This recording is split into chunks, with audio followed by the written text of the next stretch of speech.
Olá, queridos! Graça e paz, família, sejam todos bem-vindos. Como estão vocês? Espero que vocês estejam em paz, reinando em vida e em perfeita vitória. Graça e paz, meu irmão Ricardo Costa, Fernanda. Vamos que vamos crescer na graça e no conhecimento do nosso eterno Criador, tá bom? Bom, abençoados, sejam todos bem-vindos, Simone, Dias, Juliana, enfim, todos vocês, minha irmã Sônia, sejam todos bem-vindos. Vamos tratar sobre esse tema desta mensagem. A Bíblia diz que todo mundo é salvo, todos são filhos, né? São duas perguntas. Todo mundo é salvo, abençoado? Todo mundo é filho de Deus? Vocês sabem que a visão universalista, que prega a universalidade, né? Eles têm essa ideia de que todo ser humano é salvo, tá? Primeiro que já começa errado, já começa errando tudo. Porque salvo não é a carne não vai para o céu. Então eu não posso dizer que todo ser humano é salvo, porque eu acho que Deus é amor, então já que a Bíblia diz que Deus é amor, então Deus é obrigado a amar todo mundo, a ponto de ter por obrigação, porque Deus é amor, de salvar todos. É isso que eles pensam. E a visão universalista trazendo para a graça, aí que acaba de piorar tudo. Porque os mesmos dizem que todo mundo é salvo, mas eles conhecem a palavra da graça e vão ver eleição, predestinação, pré-existência, né? Almas viventes e espíritos vivificantes, tá bom? E só para iniciar logo aqui, queridos, em muitas traduções você vai ver alma vivente como espírito de vida, né? Ou fôlego de vida. Tem gente aí que está confundindo as coisas. Não, todo mundo tem espírito. Mas de que espírito você está falando? Espírito, essência, homem interior, homem espiritual, espírito vivificante, identidade divina, semelhança de Deus eterno, ou espírito no sentido de fôlego ou sopro, né? Que é o mesmo alma vivente. Então, eu vi alguns irmãos aí entrando em confusão, porque, mas é porque Adão também tinha espírito. Mas sim, que espírito Adão tinha? O espírito de vida? É isso? Que é o fôlego? Sim, Adão tinha fôlego de vida. Que em algumas traduções você vai encontrar o espírito de vida, né? Mas Adão, ele era um espírito? Não, ele tinha um espírito, o sopro de vida. Ele era uma alma vivente. O apóstolo Paulo explica isso. Diz que Adão era terreno, homem da terra, homem carnal. Ou seja, é como se fosse um animal. O animal tem um fôlego de vida. Você pode chamar de espírito de vida. O animal tem o espírito de vida, o fôlego de vida. Mas quando ele morre, acabou. Ele não é um espírito vivificante, ou seja, ele não é um espírito eterno. Tá bom, abençoado? Então, espírito de vida, ou fôlego de vida, ou alma vivente, todos nós somos, todos nós estamos. Agora, quem é filho de Deus é no espírito, e aqui não tem a ver com espírito, fôlego, tá? Respiração, alma vivente, é outra história, tá bom? Então, pior que estão misturando tudo aí, está trazendo confusão na mente dos abençoados. Então, a Bíblia é esse livro que nós usamos para obtermos informações acerca de Deus, acerca da eternidade. A Bíblia dá vazão, a Bíblia deixa claro, objetivamente, de que todo mundo é filho de Deus, seja no tempo de Moisés, no tempo de Jesus de Nazaré, ou depois do juízo do ano 70. Onde é que está? Cadê o texto? Cadê o contexto? Cadê o versículo? Cadê o texto que mostra que todo mundo é salvo? Ah, não, porque todo mundo é salvo, porque Deus não olha mais ninguém segundo a carne. Está escrito lá em 2 Coríntios, capítulo 5, versículo 16. Já leu o contexto que Deus não olhar, ou Jesus, como disse Paulo, a ninguém conheçamos mais segundo a carne? Já olhou que é no sentido de não conhecer segundo a lei de Moisés, né? E aí ele vai explicar no versículo 17... Porque aquele que está em Cristo, nova criatura é, uma nova criação. As coisas velhas, a lei de Moisés, olhar segundo a carne, segundo as obras, já passaram. Tudo se fez novo na pessoa de Cristo. Todas as coisas convergiram, congregaram, voltaram para Cristo. Já observaram o contexto? Não. Mas quer dizer o seguinte, usam aquele texto para pregar o universalismo. Não, a ninguém conheçamos segundo a carne, então Deus não conhece ninguém segundo a carne, então todo mundo é filho de Deus. Não importa se o homem foi o pior genocida da história, não importa se ele explodiu casas e famílias, não importa se ele matou centenas e milhares de pessoas, não importa se ele é isso, se é aquilo, ele é um espírito em um estado evolutivo, em evolução ou perfeição de Deus. Mas na carne, irmão, todos nós somos falhos. É isso que a Bíblia diz? Que nós somos falhos na carne e que a carne para nada presta, todos nós sabemos. Jesus falou isso no tempo da sua humanidade. Mas ele não disse que todo mundo era salvo, né? Então vamos ler algumas coisas na Bíblia para nós entendermos, tá? E pararmos de querer amar mais do que Deus, querer ser mais justo do que Deus, querer, né? Como disse o apóstolo Paulo, quem és tu, ó homem, para que a Deus replicas? Porventura dirá coisa formada, o que formou, por que me fizestes assim? Aí Paulo continua narrando. Ou não tem o oleiro poder sobre a própria massa, da própria matéria, da própria humanidade, fazer ali um vaso de honra, né? E um vaso de desonra, né? E ali você vai ver no contexto que Paulo vai explicar. Filhos para a salvação e fazer outros para a perdição. Está lá no contexto de Romanos, capítulo 9. Então, abençoados, Paulo deixa claro ali que Deus suportou com muita paciência os filhos da ira preparados para a perdição. Foi Deus que preparou. Né? O escritor de Eclesiastes, Salomão, ele disse: quem pode endireitar o que Deus já fez torto, já nasceu torto, Deus já programou para aquilo. Então como é que todo mundo é filho de Deus? Tá? Como é que todo mundo é salvo? Tá bom, abençoado? Eu sei que é dura essa palavra, mas ela também serve para mim, para minha casa, para minha família. Eu não posso olhar... É claro que no olhar de expectativa de filho de Deus, eu vou sempre ver os meus amigos, parentes, eu vejo como filhos de Deus. Sim, mas ou eu vejo como? Eu sentir, querer que seja uma coisa. Mas se é ou não é, só a Deus pertence. Ninguém nasce com o nome aqui na testa, ó. Filho de Deus registrado no cartório de Jeová, no cartório celestial. Ninguém nasce. Entendeu, abençoado? E também não é a religião que diz que você é. Não é a religião evangélica, católica, ou isso e aquilo, que vai dizer que você passa a ser filho de Deus porque você aceitou Jesus, porque você se batizou, porque você fez isso. Não é isso também. Agora, quem é. Quem foi feito e acabou. Tá bom? Então vamos examinar alguns textos aqui para a gente compreender algumas questões. Olha lá. João, capítulo 12, capítulo 1, versículo 12, está dentro de um contexto que Jesus veio para os seus e os seus não receberam. Aí eu sei que os espertinhos vão dizer logo, não, mas esse contexto aí está falando para os judeus. Tá, mas vamos analisar aquilo que Jesus deixou escrito, né, aquilo que ficou como um documento histórico, para nós termos uma ideia, uma direção de como funciona este projeto de Deus, tá bom? Porque se a gente anular isso aqui, a não ser se você não crê nos escritos, né, ou em parte dele, para você anular tudo e aí você fica vivendo sofisma, achismo, baseado na sua própria, no seu próprio entendimento. Aí eu não posso fazer nada, ninguém pode fazer nada, tá bom?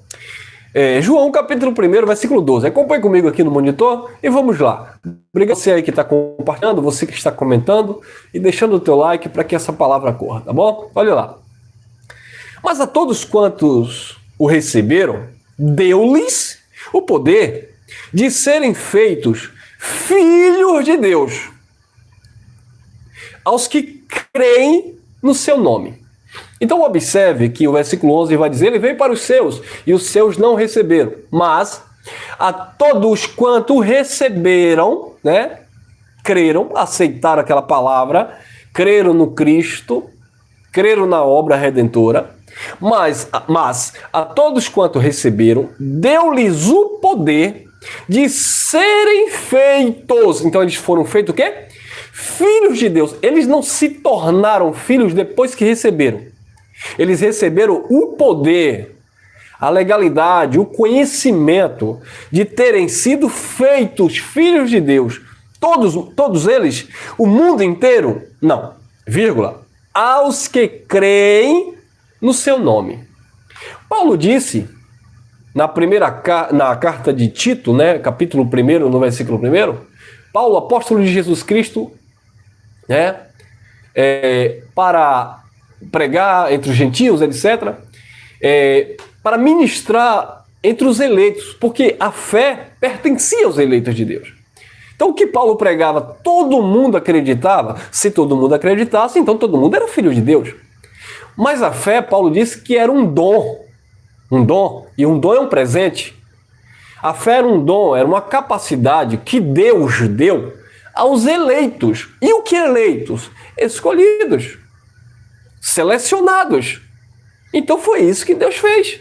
Deus pegou a fé e deu aos seus escolhidos, aos seus eleitos. E esta fé é uma capacidade para que creiamos nele, tanto dentro do contexto bíblico histórico, como dentro do nosso contexto. Não tem como você dizer que todo mundo é filho de Deus e você vê pessoas zombando de Deus, não crendo na existência de Deus, escarnecendo de Deus, fazendo pouco caso de Deus, sabe? Vivendo uma vida totalmente aquém de Deus, totalmente separado do temor de Deus, e você dizer, porque você entende desta forma, que todo mundo é filho de Deus. Que todo mundo é uma criação de Deus, que é criatura de Deus, que Deus criou, concordo, Deus criou todas as coisas. Irmão, mas eu vi aquele texto lá em Efésios que diz que Deus é Pai de todos, e é sobre todos, e é por todos e em todos. Sim, mas Pai de todos quem? Pai de quem? Pai de filhos. Ou ele é pai, né, como ele usava na terminologia dele, pai de bastardos? Não, ele é pai, né? O pai tem seus filhos, não é isso? Pai de todos, cuidador de todos. Mas todos ali é todo mundo. Todas as pessoas da face da Terra, bilhões e bilhões de pessoas que já morreram, bilhões e bilhões de pessoas que existem, e bilhões de pessoas que ainda irão existir, fisicamente falando, biologicamente falando? Claro que não, abençoados. Então, olha lá. Aos que creem no seu nome. Olha aí, olha o versículo 13, por favor. Vamos usar as escrituras, porque se ficar só no campo da falácia, eu invento aqui um monte de coisa, dou um monte de nó em pingo d'água, que é o que muitos estão fazendo aí com esse negócio de que não existe graça, que não existe... enfim, não existe mais Deus, não existe mais Espírito Santo habitando, não existe mais nada. Eu não entendo nada do que é que esse povo quer. Então, pessoal, vamos ser racional, vamos prestar um culto racional, vamos entender, se nós fomos libertos de um sistema religioso manipulador, foi graças a essa palavra, foi graças a Deus por esta mensagem que chegou aos nossos corações. Então é por meio delas que nós vamos obter informações acerca de Deus, e não ficar inventando história, porque bebê. Tá bom, abençoados? Então vamos lá. Olha lá o versículo 13, João, capítulo 1, versículo 13. Os quais não nasceram do sangue, nem da vontade da carne, nem da vontade do homem, mas de quem? De Deus, ou seja, da vontade de Deus. Então, quem são os filhos de Deus do versículo 12? Por favor, digitem aí, comentem à vontade, me ajude a ministrar. Quem são os filhos de Deus? Versículo 12. Mas a todos quanto receberam, deu-lhes o poder de serem feitos filhos de Deus, olha, filhos de Deus, aos que creem no seu nome. Agora, quem são esses filhos de Deus? É todo mundo, humanamente falando? Agora, olha o 13, por favor. Os quais, os filhos, não nasceram do sangue. Não é questão de DNA sanguíneo, nem da vontade da carne. Não foi porque o homem se relacionou com a mulher, sabe, e colocou lá o embrião e nasceu, agora é filho de Deus. Não, não é da vontade da carne, uma coisa natural. Nem da vontade do homem. Não é porque o homem disse assim, sabe de uma coisa, o meu filho é filho de Deus. Sabe de uma coisa? Eu determino que eu sou filho de Deus. Não é assim, abençoado. Não é assim que a banda toca. Entenderam, abençoados? Olha lá. Os quais não nasceram do sangue, nem da vontade da carne. Não foi de uma conjunção de um homem com a mulher, uma junção, tá bom? Nem da vontade do homem, mas de Deus. Então os filhos de Deus foram aqueles que nasceram segundo a vontade de Deus. Eleição, escolha, determinação do Pai. E não importa o que as pessoas vão pensar disso. Não importa. Ah, mas aí então, irmão, Deus está fazendo acepção de pessoas. Ué, mas você não crê que desde lá do Egito Antigo, que Deus tinha aquele povo selecionado para glorificar o seu nome, para representar a sua glória? Deus criou todas as coisas e dentro da sua criação ele tem suas escolhas, abençoado. Isso chama soberania de Deus. Tá bom, abençoado?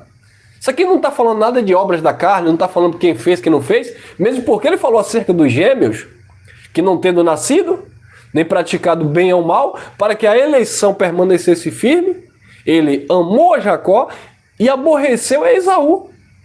Era a vontade dele, acabou. Não adianta a gente tentar, sabe, mudar os propósitos, os desígnios de Deus. Queridos, eu costumo sempre falar isso, que aqui na nossa horizontal, todos nós temos livre-arbítrio. Eu cheguei agora em cima do horário, preparando a mensagem, a internet estava um pouquinho ruim, e aí eu falei, vou pegar uma camisa aqui, tal e tal, e para fazer a mensagem, de repente, eu falei, vou pegar essa camisa preta, tá meio barreada, mas eu vou pegar essa camisa preta aqui. Eu tive essa vontade de pegar essa camisa preta. Então, dentro da nossa horizontal, nós temos livre-arbítrio. Quando parte para vertical, vida eterna, eternidade com Deus, salvação eterna, não tem nada a ver com o homem mais, não tem nada a ver comigo, não partiu de mim, não partiu de você. Aí é tudo Deus. Entendeu, abençoado? Deus é pai do espírito, Deus é pai do nosso espírito. Aí o bonitinho vai dizer aí também, ah não, Deus é pai da nossa vida, porque espírito é fôlego de vida. Ah, abençoado. Tá bom, então Deus é pai do nosso fôlego de vida, e os filhos de Deus não morrem nunca. Os de Deus. Mas os vasos de ira, os filhos da perdição, morreu, acabou. Vai para o inferno, sepultura, né? Sheol, o Hades, e acabou ali. Mas os filhos de Deus não. A carne toma, o espírito volta para Deus que o deu. Ah, irmão, mas o espírito ali é o fôlego, então a vida e é eterna vai voltar para Deus. Não importa, por mais que as pessoas tentam fazer manobra, por mais que as pessoas tentam dar um jeitinho, por mais que as pessoas tentam inventar, não adianta, abençoar, não adianta. A palavra de Deus é clara. O nosso espírito é a nossa verdadeira identidade com Deus. A nossa vida eterna é algo que está selado no eterno. Não tem nada a ver com a nossa vida humana, fôlego de vida, vida natural, vida biológica, carne e sangue. Deus não trata com negócio de carne e sangue no que tange à eternidade. Olha lá, os quais não nasceram do sangue, nem da vontade da carne, nem da vontade do homem, mas de Deus. Deus não... Ah, não, porque os filhos de Deus ali são os hebreus. Ah, não, porque os filhos de Deus ali são os brasileiros. Ah, não, porque os filhos de Deus ali são os gregos. Ah, não, porque os filhos de Deus são os romanos. Ah, não, Deus não olha isso. Não é a natureza humana que Deus olha como filho. Filho de Deus é quem é no seu interior. É quem é no espírito. É quem é na sua essência. Tá bom? Por isso que Paulo diz que nele, em Cristo, não há nem circuncisão, nem incircuncisão. Aqueles que se vangloriavam porque tinham um sinal da circuncisão, porque eram judeu e tinham aliança religiosa com Deus. Deus não olha isso. Hoje somos povo e família de Deus. E quando diz nós somos povo e família de Deus, corpo de Cristo, né? Essa família espiritual, nós não estamos falando de carne, mas não. Nós não estamos falando de uma natureza humana. Estamos falando de espíritos que estão perfeitos no eterno. Estamos aqui, sim, sim, sim. Estamos aqui vivendo a natureza humana. Mas o que é real está em nós. É o Espírito que está aqui vestido ou revestido dessa matéria humana. Um dia essa matéria fica e o Espírito, aquela verdadeira identidade, ela volta para Deus. E é esta verdadeira identidade que é a imagem e a semelhança de Deus, porque Deus é Espírito, Deus não é carne, Deus não é palpável, Deus não é tangível, Deus é Espírito e nós somos Espíritos. E assim como Deus, que é Espírito, se revestiu de carne na pessoa de Jesus de Nazaré, nós somos espíritos e estamos revestidos de carne na pessoa do Elso, na pessoa do Samuel, na pessoa da Aldete Pinheiro, na pessoa do Ricardo, entendeu? Na pessoa da Marina, na pessoa da Mauricélia. Nós somos espíritos e estamos aqui revestidos de uma natureza humana. Agora, nós cremos que somos filhos de Deus? Sim. Todo mundo crê? Todo mundo é filho? Não, porque existem pessoas que nasceram. Deus criou tudo? Sim, mas existem pessoas que nasceram da vontade do sangue, né? Da vontade da carne e da vontade do homem. Mas os filhos de Deus não nasceram da vontade do sangue, não foi da vontade da carne e não tem nada a ver com a vontade do homem. Foi da vontade de Deus. Vamos continuar, vamos continuar o raciocínio. João 3,15, olha lá, João 3,15. E eu sinalizei aí, grifei aí a vida eterna. Vamos lá, para vocês, porque senão alguém entra aí na live e vai dizer: não, irmão, porque aí tá falando de salvação, era do sistema religioso judaico, é porque aí Jesus salvou para a graça. Então vamos prestar muita atenção. Para que todo aquele que nele crê não pereça, e perecer aqui é perdição eterna, é deixar de existir eternamente. Por quê? Porque o texto vai falar sobre isso. Olha lá. Para que todo aquele que nele crê não pereça, né? Não se dissolva, não se acabe, não se dilua. Olha lá. Para que todo aquele que nele crê não pereça, mas tenha a vida eterna. Quem é que tem vida eterna? Tem uns irmãos nossos aí que estão dizendo: nós não estamos na graça, nós estamos na vida eterna. Claro que nós estamos na vida eterna, porque nós cremos nele. Quem crê nele tem a vida eterna, não tem nada a ver com não, a vida eterna é só depois do ano 70. Como assim, abençoado? Olha lá, João 3,15. Já estava escrito. Não é depois do ano 70 que você está na vida eterna. Está na vida eterna, está em Deus, está em Cristo, é crer no eterno. Tem nada a ver, não. Depois do ano 70 você não está na graça, depois do ano 70 você não está na lei, depois do ano 70 você não está no Brasil, depois do ano 70 você não está na África, depois do ano 70 você não está nos Estados Unidos, depois do ano 70 você está na vida eterna. Nós sempre estivemos na vida eterna. Porque estar na vida eterna é estar nele, é estar em Deus. Isso é uma condição eterna. Tá bom, pessoal? Quem está entendendo o manto aí? Manto está sendo para o sistema. Para que todo aquele que nele crê não pereça, mas tenha vida eterna, pessoal. Viu aí? 16, vamos lá, um versículo que o sistema religioso gosta de usar. Porque Deus amou o mundo de tal maneira, e nós entendemos aqui que o mundo não é o cosmo, tá bom, pessoal? Não é o planeta cosmo, bom? É o planeta Terra. Mundo aqui, ele tem tradução, é o mundo da tradução okomene, que quer dizer mundo dos salvos, mundo dos filhos, mundo dos eleitos, mundo daqueles chamados ali. Quando Jesus disse: ide por todo mundo e pregar o evangelho, nesse contexto aqui, o mundo ali era o mundo dos judeus, tá? E era todos os judeus? Não, dos eleitos dentre eles, tá? Ide por todo mundo e pregar o evangelho. Carta de Tiago, capítulo 1, versículo 1, Tiago, apóstolo de Jesus Cristo, enviado, às tribos dispersas de Israel, ao mundo dos judeus escolhidos de Deus, tá bom?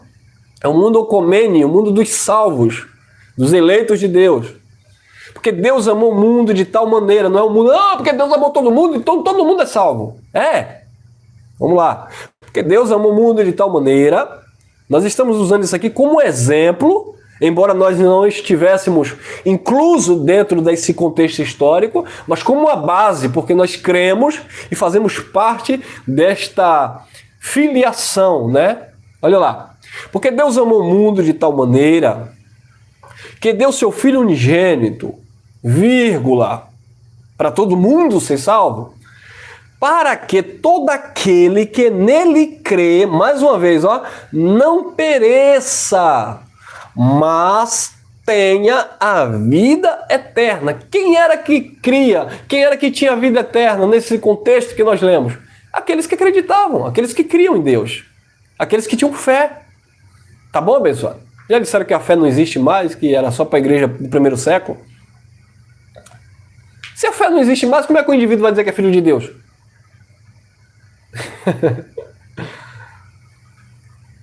Tá estranho, né?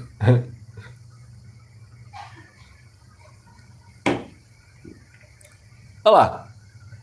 Para que todo aquele que nele crê não pereça, mas tenha a vida eterna. Quem crê?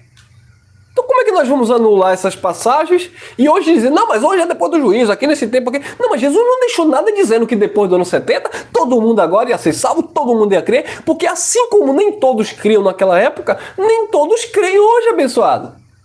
E assim como Jesus disse que pelos frutos conheceria as árvores, assim também é hoje, abençoado. Ou Deus deixou de existir? Deus continua. Deus é o mesmo, não é outro Deus. Mudou as alianças, mudou o pacto, mudou o conceito, o entendimento, mas Deus permanece o mesmo, abençoado. Tá bom? Olha lá. Para que todo aquele que nele crê não pereça, mas tenha a vida eterna. Aqui está falando de vida eterna, não está dizendo que era... Não, irmão, aqui salvação aqui era sair da lei. Não, aqui está falando de vida eterna. Nós entendemos quando Paulo diz em Romanos, capítulo 8, versículo 2, porque a lei do Espírito de vida em Cristo Jesus nos livrou da lei do pecado e da morte. A vida eterna é Cristo. Essa lei do Espírito em nós, tá bom? É para todo mundo? Não, nunca foi, nunca será, abençoado. O problema nosso é que nós seres humanos, somos sentimentalistas, sabe?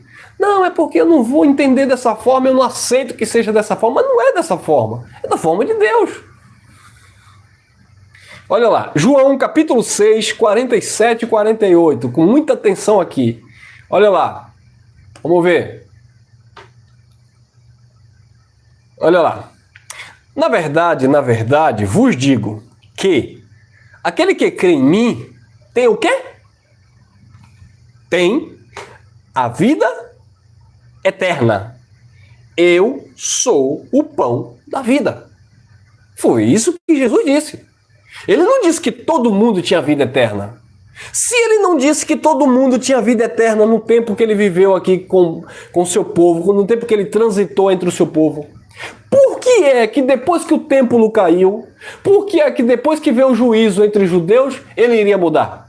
Não, todo mundo agora tem a vida eterna. Não, antes era só quem cria.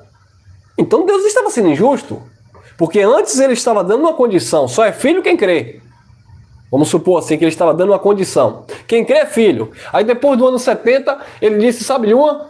Agora não importa mais se você crê, se você não crê. Não importa mais se você vive uma vida em temor a mim, ou se você não vive uma vida de temor a mim. Não importa mais se você mata, se você estupra. Não é isso que estão dizendo por aí, em nome de graça, em nome de revelação?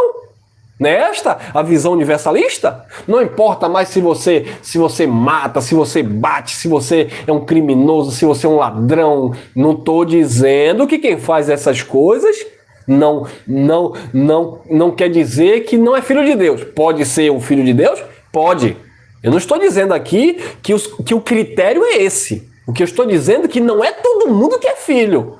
Por favor, não coloque palavras na minha boca. Porque senão daqui a pouco vão pegar aí a minha fala distorcida, né, ou fora do contexto e dizer, olha, o irmão está dizendo que se você então não viver uma vida em santidade, se você não viver corretamente ali, então você não é salvo. Ah, então isso não é graça. Não é isso que eu estou dizendo. Eu estou dizendo que não é todo mundo que é salvo, porque nós temos respaldos bíblicos para isso. Nós temos respaldo, tá bom?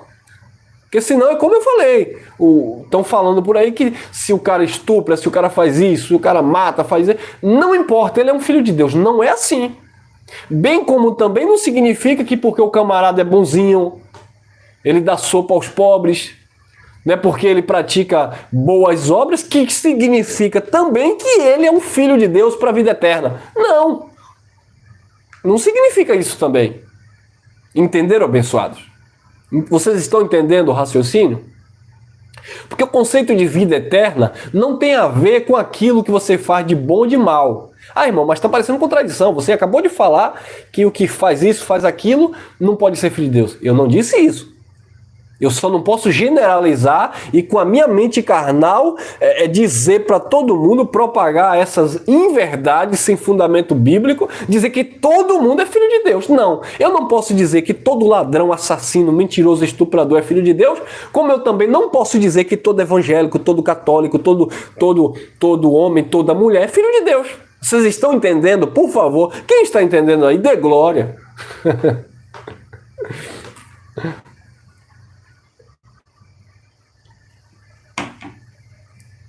Amém, amém, abençoado.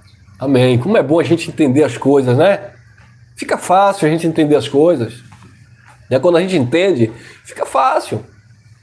Por que eu digo que eu sou um filho? Por que você diz que é um filho? Porque você se sente um filho amado de Deus. Agora, você não tem falha? Sim. Nós não somos falhos? Sim. Nós não erramos o alvo? Sim. Não tem as obras da carne? Estão dizendo por aí que não tem nem mais obra da carne. Eu conversa para boi dormir, né? Nós não erramos? Sim!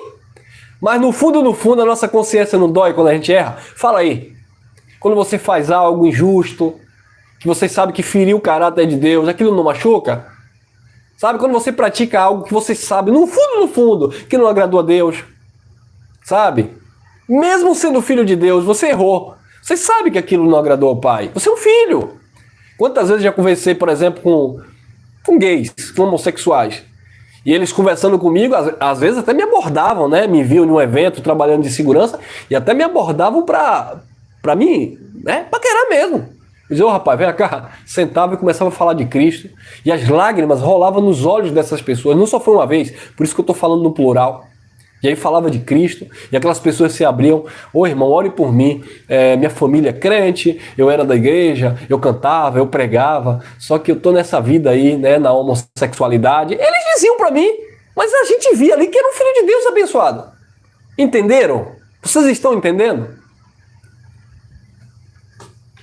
Agora, é todo mundo que se sente filho de Deus, que crê em Deus, que tem essa consciência. Como eu falei um outro tempo aí de uma moça que vendia o seu corpo, né? Fazia programas. E quando o entrevistador a questionou, ela disse, eu sei que isso é errado. Meu corpo, a Bíblia diz que é templo do Espírito de Deus. E ali eu chego a sentir naquela moça ali a tristeza no olhar dela, abençoada. Uma filha de Deus. Vivendo em práticas que ela sabia que não era da aprovação de Deus.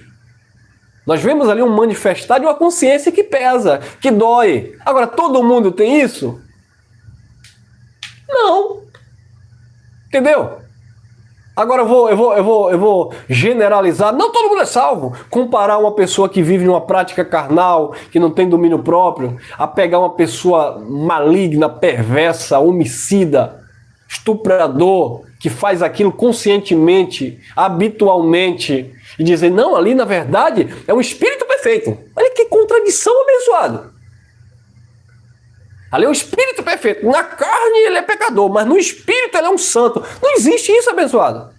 Como eu falei, eu não sei quem é quem, mas a gente não pode generalizar e dizer que todo mundo é filho de Deus. A Bíblia não te dá respaldo para isso. Pelo contrário, a Bíblia mostra as características dos filhos. E quem vai conhecendo a Deus vai se inclinando para Ele. Paulo disse a Timóteo, 2 Timóteo 2,19, ora, o Senhor conhece os que são seus. E todo aquele que professa a fé, profere o nome do Senhor, conhece a palavra de Deus, ele se aparta de toda a iniquidade. Por quê? Disse Paulo a Tito, capítulo 2, versículo 12. Porque a graça, 11, 12, porque a graça se manifestou educadora, ensinando-nos a rejeitar toda a impiedade, tudo aquilo que é errado, deixando as paixões, as concupiscências, educando os filhos de Deus. O Evangelho, ele vai revelando, educando o Filho de Deus. Você, o Filho de Deus, essa pedra bruta, cheia de crostas, cheia de sujeira. O Evangelho, a graça vem e começa a lapidar. O fogo do Espírito começa a purificar teu ser, mostrando que você é um Espírito perfeito, que você é um filho do Eterno, que você não é apenas um pedaço de carne aqui, como se fosse um pedaço de bife no açougue. Não, você não é essa coisa má, você não é esse homem perverso, carnal, você é uma criação perfeita de Deus. E o Evangelho vai te moldando, te lapidando, as obras de justiça vão se manifestando, os frutos do Espírito vão se sobressaindo. Entendeu, abençoado? Por favor, tome muito cuidado com essas falácias em nome de revelação, em nome de graça. É porque eu estou denunciando o sistema, é porque dentro da graça tem sistema, é porque disso, é porque daquilo. E estão perdendo de fato o foco e a essência do que é Deus. Tá? Paulo já dizia, né? Espíritos enganadores. Espírito ali, quando Paulo falava, era doutrina, né? Paulo diz doutrina de demônios, tá vendo? Que espírito na Bíblia, dependendo do contexto, ele tem muita, digamos assim, direção, entendimento. Muitas vezes fala espírito com E minúsculo, está falando de uma doutrina, de um vento. Muitas vezes você vai ver espírito com E minúsculo, está falando do fôlego de vida em si. Mas muitas vezes, dependendo do contexto, o espírito com E minúsculo, ali já está falando do ser, a tua essência. Por exemplo, aquele que se uniu ao Senhor se tornou um só espírito com o Senhor. Nós somos templo e morada do Espírito, mas o Espírito de Deus habita na minha carne? Ou ele habita no Espírito? É um só Espírito, não é dois. É um só Espírito. Aquele que está no Senhor é um só Espírito com o Senhor. Tá bom, abençoado? É Deus em você mesmo. Por isso que Paulo disse, lá em Atos dos Apóstolos, capítulo 17, versículo 28, nele respiramos, nos movemos e existimos, porque ele é de fato tudo em todos. Tá bom, abençoados? Quem está entendendo, manto? Na verdade, eu vos digo que aquele que crê em mim tem a vida eterna. Eu sou o pão da vida. Cadê a vida eterna que alguns abençoados estão dizendo? Não, você não está na graça, você não está nisso, não está naquilo. Você está na vida eterna. Vida eterna está em Cristo, abençoado. Tão simples. Vamos lá. João capítulo 11, versículo 25. Por favor, me suportem. O irmão está perguntando quem são as ovelhas perdidas da casa de Israel. Eram os judeus eleitos, porque nem todos que são de Israel são israelitas. Eu vou chegar lá, meu irmão. Você vai segurar o manto daqui a pouco. As ovelhas perdidas da casa de Israel, para quem Jesus ministrou, e os primeiros apóstolos, eram os eleitos dentre os judeus, tá bom? Aí depois os gentios, os filhos de Deus que não eram judeus, foram enxertados na videira verdadeira. Aí se tornou só um povo. Não existe mais ovelhas perdidas da casa de Israel, como não existe mais os filhos gentios fora, separado. Porque as ovelhas perdidas, olha aqui, as ovelhas perdidas da casa de Israel já foram reconciliadas, e os filhos, né, que é espíritos, tá bom? Que eram na carne gentios, ou seja, de outros povos, já foram aproximados pelo mesmo sangue. Então, o sangue de Jesus, que tirou o pecado das ovelhas perdidas da casa de Israel, como João Batista disse, eis aí o Cordeiro de Deus que tira o pecado do mundo dos judeus, tá bom? Então, o sangue de Jesus que tirou o pecado das ovelhas perdidas da casa de Israel, que não era todo mundo de Israel, eram os escolhidos, as ovelhas, tá bom? O sangue de Jesus que tirou o pecado das ovelhas perdidas da casa de Israel foi o mesmo sangue que aproximou os filhos gentios, não todos os gentios da face da terra, mas os escolhidos também, dentre os gentios, tá bom? Disse Paulo aos Colossenses 1, 24 em diante, aos quais Deus quis fazer conhecer o mistério que esteve oculto entre os gentios, aos quais Deus quis, não são todos, tá bom? Então houve uma ligação, Deus aproximou os povos, eram os judeus escolhidos e os gentios também predestinado em amor, que estavam separados e em Cristo se tornou um só povo, família de Deus. Tá bom? Eu espero que tenha respondido, porque está dentro desse contexto de filhos de Deus. Disse-lhe Jesus, João 11, 25. Disse-lhe Jesus: eu sou a ressurreição e a vida. Quem crê em mim, ainda que esteja morto, viverá. Lázaro tinha morrido no contexto e Marta e Maria disse: olha, se o Senhor estivesse aqui, nosso irmão não teria morrido. Aí Jesus disse: olha, eu sou a ressurreição e a vida. Jesus dizendo: eu sou a ressurreição e a vida. Quem crê em mim, ainda que esteja morto, viverá. Então a vida eterna é Cristo abençoado. A vida eterna não é uma ideia, não é uma terceira aliança, não é uma terceira plenitude. A vida eterna não tem nada a ver com outra coisa. A vida eterna é o próprio Deus em nós. Tá bom, abençoado? Não olhando para Cristo no plano humano, mas o Cristo, o perfeito, o eterno. Tá bom, abençoado? Vamos lá. João 11, 26. E todo aquele que vive e crê em mim nunca morrerá. Ó, todo aquele que vive e crê em mim nunca morrerá. Ele disse: crês tu isto? Perguntando a Marta e a Maria: crês tu isto? Todo aquele que crê em mim nunca morrerá. Então vamos entender algumas questões aqui. Depois que Jesus ressuscitou Lázaro, literalmente falando, não é isso? Que Lázaro saiu do sepulcro ali depois de 4 dias. Depois que Jesus ressuscitou Lázaro, uma perguntinha aqui. Lázaro viveu para sempre, eternamente, segundo esse texto aqui? Se a gente for entender o pé da letra? Ou Lázaro morreu depois?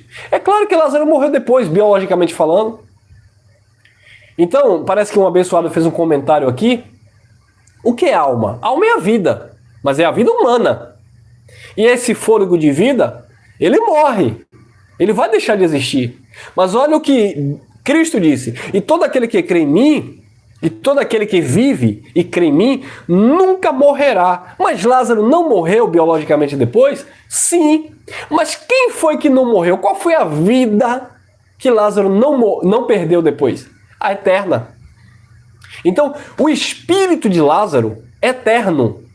Tá bom? Lázaro morreu, a alma de Lázaro morreu, foi para o sepulcro, né? Estava lá 4 dias já estava fedendo. Jesus ressuscitou, trouxe o fôlego de vida novamente.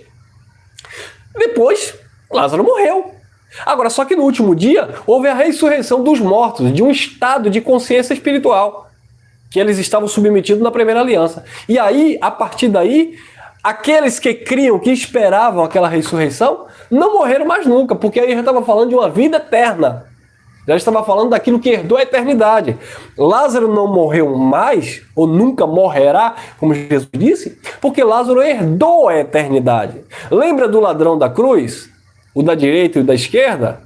O que foi que ele disse? Lembra-te de mim quando entrar no teu reino. Jesus disse o quê? Te digo hoje, estará comigo no paraíso, falando de eternidade. Não foi naquele momento, te digo hoje. Ele disse no momento ali que o ladrão questionou, ou perguntou, ou pediu. Aí ele disse, estará o emprego do verbo para o futuro de Jesus, porque ainda ia acontecer o juízo, a ressurreição dos mortos. Estará comigo no paraíso. Mas o ladrão morreu ali fisicamente? Sim ou não? Sim, o ladrão morreu na cruz, não morreu? Como Jesus morreu e como o outro que era filho da perdição morreu. Agora o outro que era filho da perdição, que estava na esquerda, que zombou de Jesus, se tu és filho de Deus, salva-te ti mesmo, desce daí, salva a ti mesmo e a nós. Aquele era o filho da perdição. Ele foi para o paraíso, ele foi para a eternidade? Não, ele morreu ali, a alma dele acabou ali. As emoções, sabe? Os seus sentimentos, as suas práticas, né? Como diz o escritor ao Eclesiastes, quando morreu, vai tudo para a sepultura e nela não há lembrança, não há ressentimento, não há vantagem, não há sabedoria no sepulcro. Morreu, acabou. Então aquele que estava na esquerda morreu, acabou. E o da direita? Ô irmão, por que tu disse que é o da direita? É porque Jesus disse que no reino dele as ovelhas estariam à direita e os bodes à esquerda, dizendo que os bodes eram perdidos E as ovelhas seriam os filhos.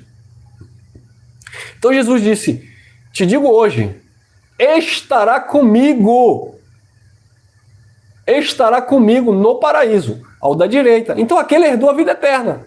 Vida eterna que é, de fato, eternamente. Então essa era a mesma vida que ele estava falando acerca de Lázaro. E todo aquele que vive e crê em mim, e o ladrão cria, nunca morrerá. Mas nunca morrerá o quê? Biologicamente? Não, não era isso. Biologicamente todos nós morremos. Nunca morrerá era no sentido espiritual, porque os filhos não morrem nunca. São eternos assim como o pai. Tá claro? Tá transparente a mensagem? Eu não vou poder responder algumas perguntas aqui para não perder o fio da meada, tá bom? O raciocínio dessa mensagem. Mas aquela que estiver dentro da linha aqui, a gente vai tentando. Vamos lá.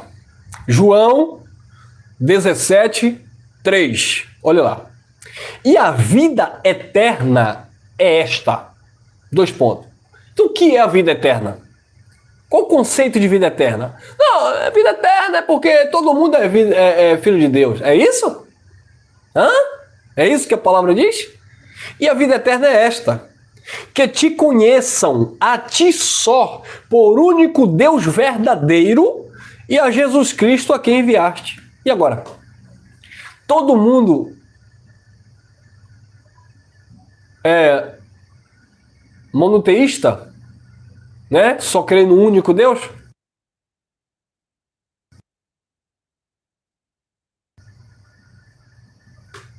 Todo mundo crê no único Deus? Todo mundo crê em Cristo? Dentro daquele conceito que ele veio morrer pelos judeus, para derramar o sangue, né? Ele veio para as ovelhas perdidas da casa de Israel. Todo mundo crê em Cristo, que o sangue dele aproximou os então gentios. Todo mundo crê?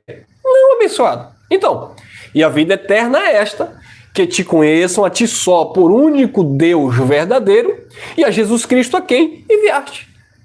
Então, se Jesus já mostrava como que era a questão da vida eterna, a questão de ser filhos, como é que eu vou dizer hoje que todo mundo é salvo, que todo mundo é filho de Deus? Totalmente fora dos padrões bíblicos. Quem é filho de Deus, irmão, é aquele que está na igreja, que aceitou Jesus, que crê em Jesus e foi fazer parte de uma instituição religiosa? Não! Tem filho de Deus que nunca leu um texto na Bíblia, tem filho de Deus que nunca foi num sistema religioso, e eu digo que até é bom. Tem filho de Deus que nunca ouviu falar do Evangelho, muito menos do Evangelho da graça, mas são filhos de Deus. Porque eles creem em Deus, está nele o crer. Deus deu a capacidade deles crerem. Tá bom, abençoado? São filhos no Espírito. A vida eterna é esta: que te conheçam a ti só, por único verdadeiro Deus, e a Jesus Cristo a quem enviaste. Não tem manobra. Vamos lá. Atos dos Apóstolos, capítulo 13, versículo 47. Paulo estava ministrando. O irmão perguntou: então quer dizer que todos nós estamos salvos? Entenda o raciocínio. Todos nós estamos salvos? Todos nós quem? Entendeu? São essas perguntas aí que parecem pegadinha que você tem que se explicar. Todos nós estamos salvos? Todos nós quem? Os universalistas, ele diz que todo mundo é salvo. Agora, se o irmão me diz todos nós somos salvos, todos nós que cremos em Deus. Você crê? Você é um salvo. Eu creio. Salvo, o que eu estou falando aqui, é salvo eternamente. Eu sei que alguém vai dizer, mas nós não estávamos em uma condição de perdidos. Claro, eu não estou dizendo que você foi salvo porque estava em uma condição de perdido. Eu não estou dizendo que você foi salvo. Eu estou dizendo que você é salvo. Entendeu?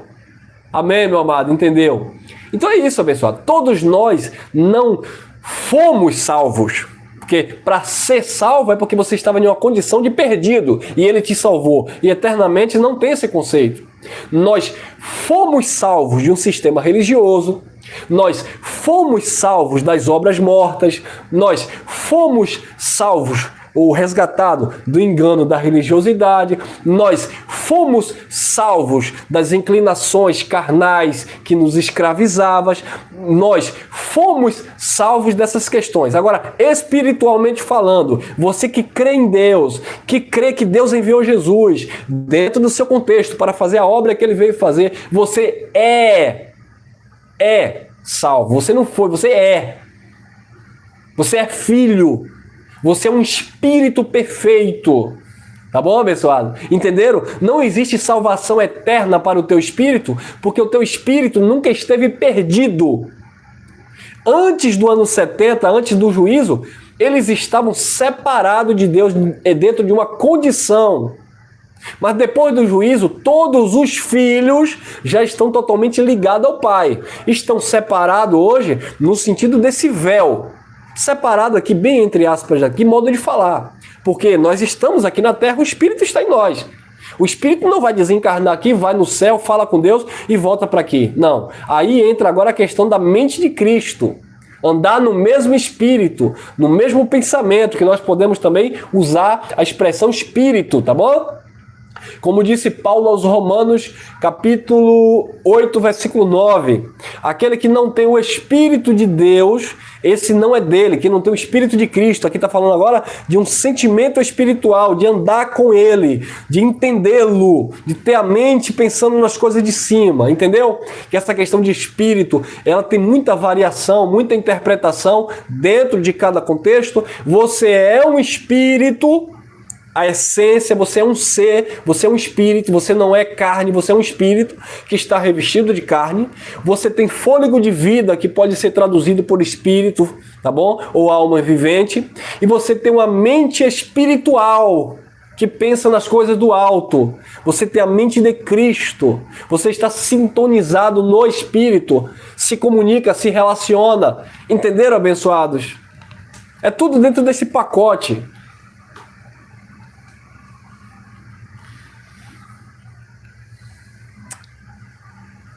Amém? Olha lá o que Paulo disse. Porque o Senhor assim nulo mandou. Dizendo Paulo. Eu te pus para a luz dos gentios. Para o quê? Luz dos gentios. Luz é revelação. Bom? Luz é revelação, é um entendimento. Os gentios estavam em trevas também, não em trevas da lei, né? Porque o povo estava em trevas, que resplandeceu a maravilhosa luz, era o povo que estava na lei. Mas os gentios também estavam em treva no sentido da ignorância. Aí Deus colocou Paulo para a luz dos gentios, levar luz. Você recebeu luz, você recebeu olhos iluminados, tá bom? Então Paulo foi colocado para a luz, levar conhecimento aos gentios. Mas a que gentios? A todo mundo? Todo mundo é salvo. Todo mundo recebeu luz, se luz é o conhecimento. Não, os eleitos, os filhos, ou dentre os filhos, tá bom? Porque o Senhor assim nulo mandou, eu te pus para a luz dos gentios, a fim de que sejas para a salvação até os confins da terra. Salvação aqui não é eterna, é salvação justamente da mente, do entendimento. Então Deus levantou Paulo para levar luz, salvação na mente dos gentios.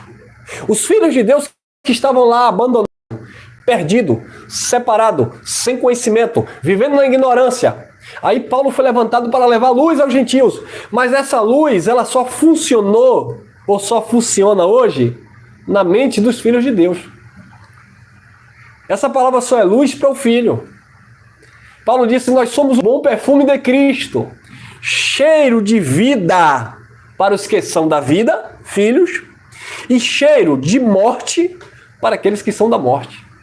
Os filhos da perdição, eles não recebem a luz do Evangelho. Eles podem até ouvir, mas eles não praticam, não creem. A luz, o conhecimento do Evangelho, só surte efeito na vida dos filhos de Deus. É o bom perfume de Cristo que se manifesta para salvar a mente dos filhos, mas é o mesmo perfume que é cheiro de morte para quem é da morte. porque não aceita o aroma suave e agradável do conhecimento de Deus.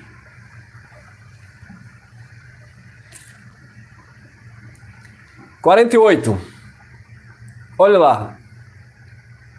48. E os gentios, ouvindo isto, alegraram-se e glorificavam a palavra do Senhor. E creram todos quantos estavam ordenados para quê? Por favor, para quê? Para a vida eterna. Então Paulo levou luz aos gentios para salvar. Salvar quem? A mente. Quando Paulo levou a luz, houve uma salvação aonde? Na mente. Mas quem recebeu a salvação na mente? Foi todo mundo?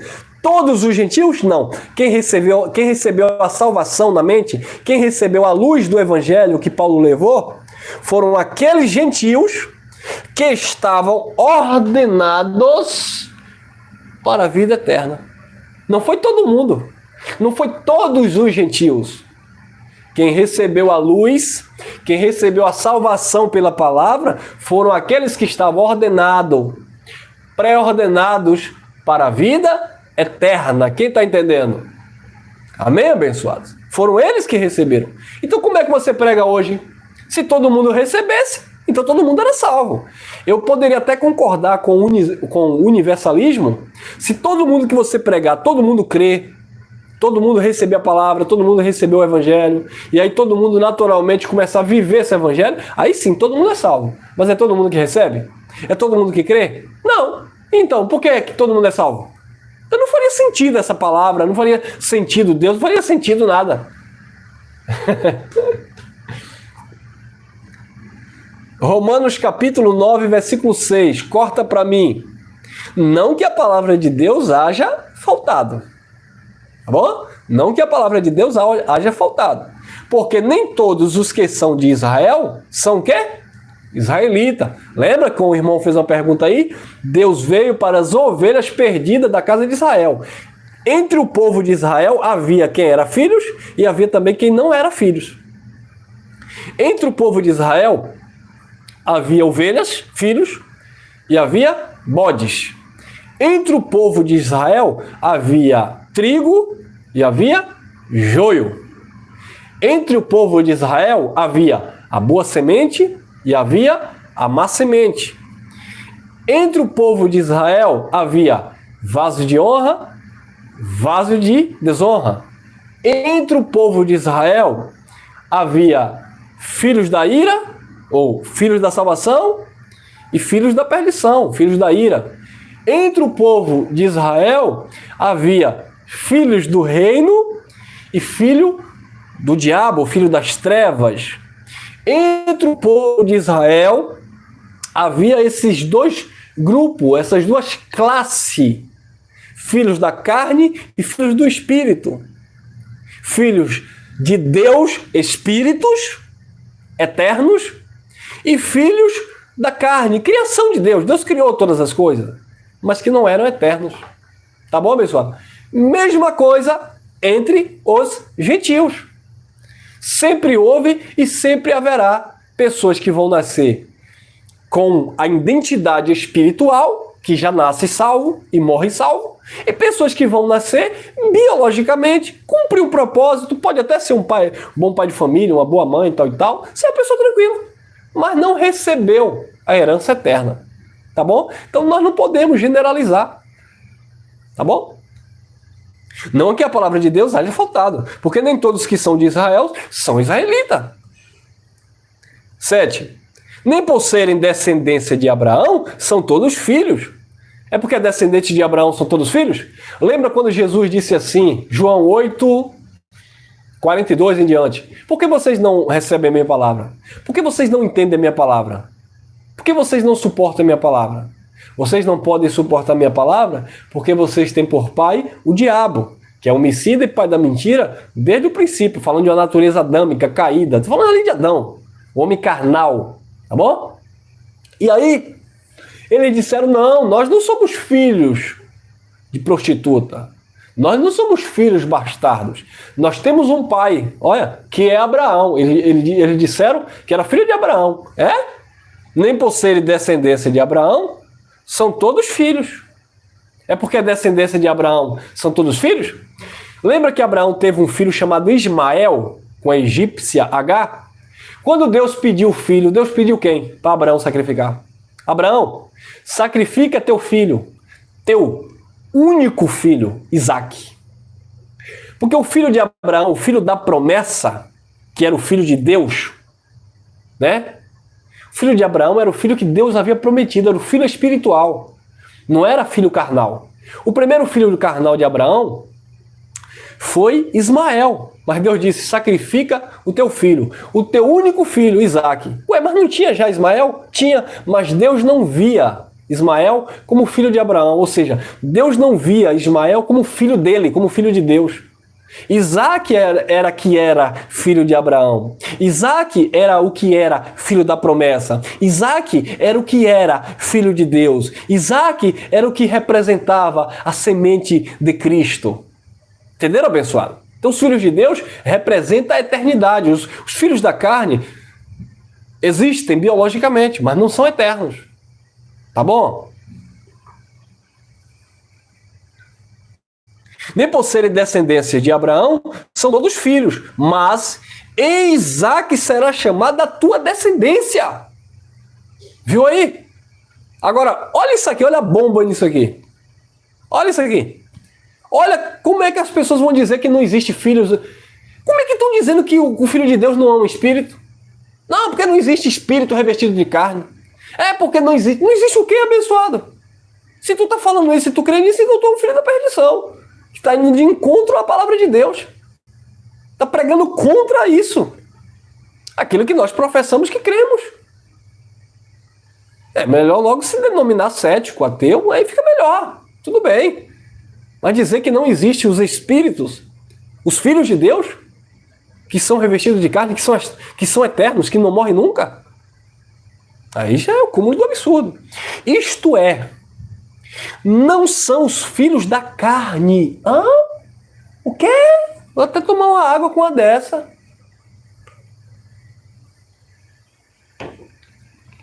Não são os filhos da carne que são filhos de Deus. Nós vamos ler Hebreus 2,14 daqui a pouco. Não, porque ali, os filhos ali não tem nada a ver com espírito, não. Ali tem a ver com carne. Com carne? Ah, então os filhos de Deus ali é a carne, é? É a carne. É? Ah, então Deus é pai da carne? João, capítulo 1, versículo 13. Não são os filhos de Deus que nasceram do sangue, da carne e nem da vontade do homem, mas os que nasceram da vontade de Deus, da promessa, da eleição, são espíritos que estiveram e hoje estão revestidos de carne. É todo mundo? Não. Isto é, não são os filhos da carne que são filhos de Deus. E agora? Não são os filhos da carne que são filhos de Deus, mas os filhos da promessa são contados como descendência, né? Isto é, não são os filhos da carne que são filhos de Deus, mas os filhos da promessa são contados como descendências. Então os filhos de Deus são os filhos da promessa, abençoado, que são espíritos. Não é filho da carne, não é carne. Não é carne e sangue. São os espíritos, porque foram filhos de promessa, de eleição, de vocação, de escolha, pré-existência.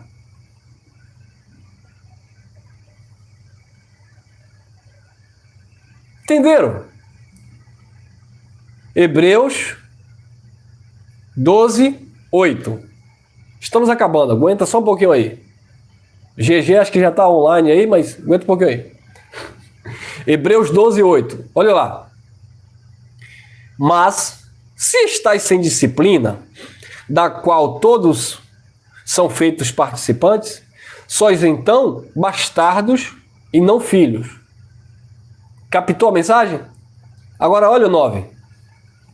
Além do que, tivemos nossos pais segundo a carne. Então, segundo a carne, eu tinha um pai. Não tem nada a ver com Deus ser pai da carne. Bom? Além do que, tivemos nossos pais segundo a carne, para nos corrigirem, e nós os reverenciamos.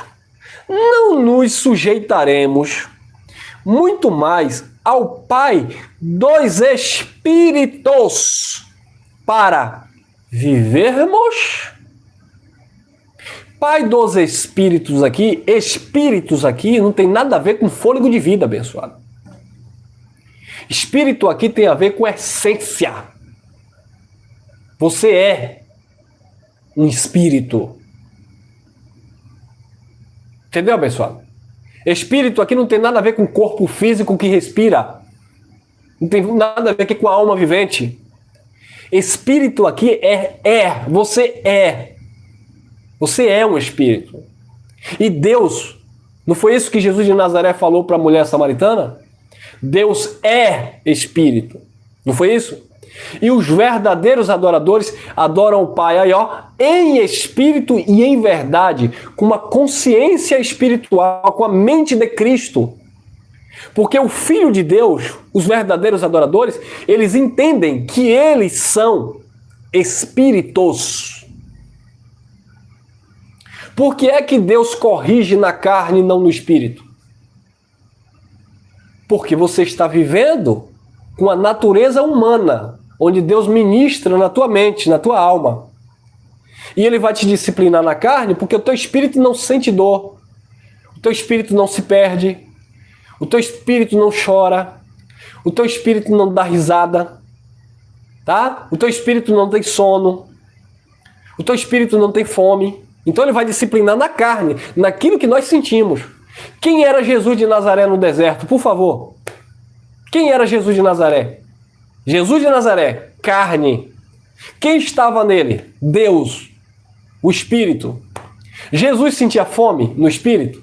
Não. Então onde foi que Jesus foi tentado? Ou seja, onde foi que Jesus foi provado? Na carne, na sua humanidade. Por que que Deus nos corrige na nossa humanidade? Porque no nosso espírito nós estamos perfeitos. Entendeu? Então, abençoado, Deus ministra no nosso espírito, agora as consequências vêm na nossa vida, na nossa humanidade. Por isso que Jesus foi provado na carne, foi tentado na carne. E Ele venceu tudo na carne, Hebreus 2,18. Assim como tudo Ele foi tentado e venceu, Ele pode socorrer aos que são tentados. Por isso que Paulo diz em 1 Coríntios 10:13, não veio tentação sobre vós, senão manda na carne. Mas antes, com a tentação, Deus também dará o escape para que você possa suportar. Deus não vai corrigir você no espírito, porque no espírito você está perfeito. Agora, Ele é pai do teu espírito e enquanto você estiver aqui na vida, humanamente falando, Ele vai te disciplinando na carne. Porque Ele quer que você viva bem, que você reine em vida, desfrute da graça de Deus. Ele quer que você viva em paz. Agora, o teu espírito está intacto. Tá bom? Ele é pai do nosso espírito. Diz que Hebreus 12:22, ou 22 ao 24, diz que nós somos espíritos justos aperfeiçoados. Como é que você... Hebreus, eu não coloquei aqui, não vai ter como eu colocar, mas por favor, vá lá em Hebreus 12:23 a 24. Diz que nós somos espíritos. Ele diz que a igreja, a assembleia, a universal, igreja dos primogênitos, os espíritos justos aperfeiçoados. Como é que espírito ali é fôlego de vida?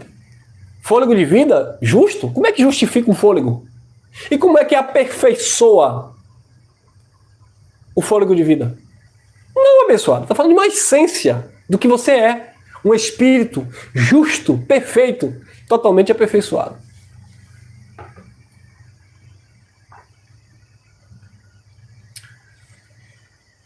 Olha lá. E aqui nós vamos encerrando. Hebreus 2,14. E visto como os filhos participam da carne e do sangue. Filho aqui não é carne e sangue, como estão falando por aí. Filhos aqui são os espíritos que participou de carne e sangue. Que estamos aqui participando de carne e sangue. filhos de Deus, participando de carne e sangue. Porque o contexto vai falar de Jesus. Olha lá, visto como os filhos participam da carne e do sangue, também ele participou das mesmas coisas. Ele quem? Jesus. E Jesus era quem? Deus. Deus é o quê? Espírito. E o Espírito participou da carne e sangue. Deus é Emmanuel. Deus, o Espírito com o homem. Ou no homem. Então, se Deus é Espírito e participou de carne e sangue, se o Espírito de Deus, olha que interessante, olha que lindo, ó. O Espírito de Deus se revestiu da embalagem Jesus de Nazaré. Deus Emmanuel. Man, né? Homem. El. Deus. Deus é Emmanuel. Deus dentro do homem. Visto como os filhos participam de carne e sangue, também ele participou das mesmas coisas. Carne e sangue. Então, Deus se revestiu de humanidade. Então, assim como Deus se revestiu de humanidade, o mesmo texto está dizendo que os filhos também estão revestidos de humanidade. E aí, como é que eu vou dizer isso aqui, que os filhos aqui é carne, se Deus não é pai da carne? Se não são os filhos da carne que são filhos de Deus? Se não são os filhos da vontade do homem, da vontade do sangue, da vontade da carne que é filho de Deus? É claro que isso aqui são espíritos, essência. Visto como os filhos participam da carne e sangue, também ele participou das mesmas coisas, carne e sangue. Entenderam, pessoal? E aqui nós encerramos. 1 João 5,20. E sabemos que já o Filho de Deus é vindo. Eu tenho uma observação para falar nesse versículo. Eu até já falei isso em outra mensagem. Se você encontrar, e sabemos que o Filho de Deus já veio, ele estaria certo, porque nesse contexto aqui o Filho de Deus já tinha se manifestado, Jesus de Nazaré. Mas isso aqui também não está errado, porque se você observar melhor, e até uma correção que eu quero fazer, essa é a mais correta, porque aqui João está esperando a vinda, a segunda, e não a primeira, tá bom? Então João aqui está esperando a parousia, ou seja, o juízo, a vinda do Filho do Homem. Eles já estavam vivendo em Cristo, porque eles já tinham recebido Jesus de Nazaré, já tinham andado com Jesus de Nazaré. João aqui já tinha colocado a cabeça sobre os ombros, sobre o peito de Jesus de Nazaré. Então Jesus de Nazaré já tinha morrido, já tinha ressuscitado, e agora eles estavam esperando a vinda, a parousia, que aconteceu lá em 70. Então o que é que ele vai dizer? Sabemos que já o Filho de Deus é vindo, ou seja, está próximo, está chegando, está voltando, não é isso? E sabemos que já o Filho de Deus é vindo e nos deu entendimento para que conheçamos ao verdadeiro. E no que é verdadeiro estamos. Estamos no que é verdadeiro. Isto é, em seu Filho, Jesus Cristo. Ponto. Este é o verdadeiro Deus e a vida eterna. Então quem era Jesus? O próprio Deus. Claro, em uma manifestação humana, aos quais eles ainda estavam esperando. Quando Jesus veio sobre as nuvens, ele pegou o reino do Filho do Homem, que ainda pertencia, ao Filho do Homem, o filho, lá, seu filho. Ele pegou o reino que ainda estava sobre as suas mãos, entregou ao Pai, para que de fato o verdadeiro Deus, que é o próprio Cristo, fosse tudo em todos. Entenderam, abençoados? E aí houve de fato que agora a plenitude da graça, a consumação de todas as coisas. Todas as coisas congregaram de fato nele, voltaram para ele. E assim como disse em Filipenses capítulo 2, versículo 6, subsistindo em forma de Deus, não teve por usurpação ser igual a Deus, mas aniquilou-se a si mesmo, tomando uma forma de homem, achado na forma de servo, foi para a morte de cruz, pelo que Deus o exaltou soberanamente, que lhe deu nome que está acima de todo nome, para que o nome do Senhor, ou Jesus, ou Yeshua, Hamashia, todo joelho se dobre, toda língua confesse que Jesus Cristo, ou o Hamashia, é o Senhor, para a glória de Deus Pai.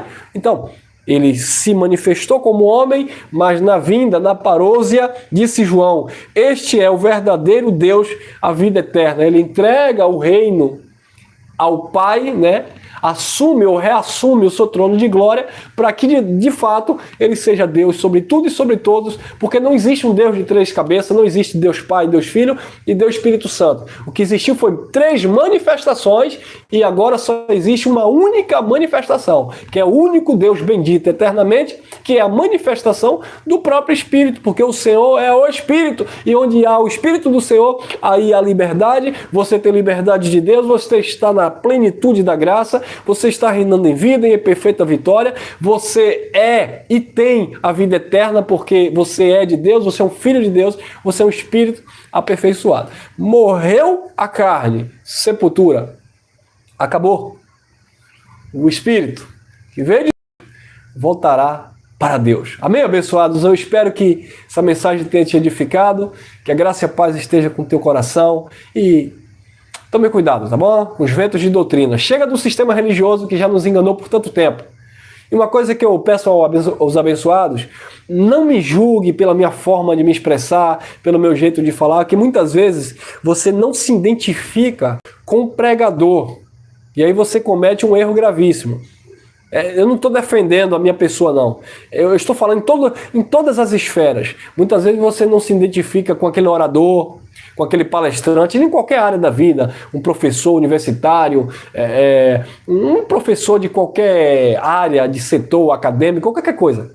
Às vezes você não se identifica com aquela pessoa e você diz assim, eu não gosto do jeito que aquela pessoa fala, eu não gosto do jeito que aquela pessoa gesticula. Mas você tem que entender uma coisa, você tem que prestar atenção no conteúdo, porque é o conteúdo que vai te edificar, vai te trazer paz. Não você ficar olhando para a pessoa, porque muitas vezes você não vai gostar do jeito que eu falo, ou você não vai gostar daquele outro irmão, do jeito que aquele irmão fala, se expressa, mas não observe o jeito, não. Observe a direção da palavra, o entendimento, se traz clareza, se tem contexto, se tem um entendimento, se tem uma coerência, tá bom, abençoado? E é aí que nós vamos crescer. Porque se a gente ficar observando a forma da pessoa, o jeito da pessoa, a gente acaba perdendo muita coisa boa, porque a gente faz um pré-julgamento, não gostei daquele jeito, não gostei da roupa do irmão, não gostei daquilo, então eu vou escolher isso aqui para eu acompanhar. E muitas vezes as pessoas acabam acompanhando aí os picaretas, os falsos, porque não, eu gostei do jeitinho dele, BBB, babá, tá bom? Então, observe muito conteúdo. Não fica olhando pro meu jeito de falar, do meu jeito extrovertido, ou falar errado, enfim. Mas presta atenção naquilo que nós lemos, naquilo que nós expomos, porque o meu objetivo aqui, a minha vontade aqui, é que você se alimente da palavra e que você, de fato, esteja crescendo no conhecimento do Criador, tá bom? Beijo no coração e graça e paz.